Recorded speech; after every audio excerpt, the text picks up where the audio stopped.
Spanish লা লিগায় গতকাল রাতে সেল্তা ভিগোর বিপক্ষে ১-০ গোলে জিতেছে বার্সেলোনা।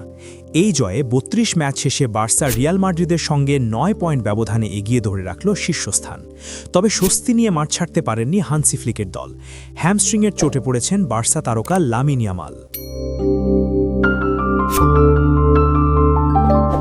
ক্যাম্প নৌতে ম্যাচের ৩৯ মিনিটে সেল্তার বক্সে ইয়ামাল ফাউলের শিকার হলে পেনাল্টি পায় বার্সা। ইয়ামাল বাঁ পায়ের শটে স্পট কিক থেকে গোল করার পর মাঠেই শুয়ে পড়েন। বোঝা যাচ্ছিল বাঁ পায়ে অস্বস্তি অনুভব করছেন। বিরতির আগেই বার্সার মেডিকেল দলের সহায়তায় খুঁড়িয়ে খুঁড়িয়ে মাঠ ছাড়েন ইয়ামাল। বদলি হিসেবে কেউ নামার আগেই চিকিৎসার জন্য সরাসরি টানেল দিয়ে ড্রেসিং রুমের দিকে চলে যেতে দেখা যায় তাকে।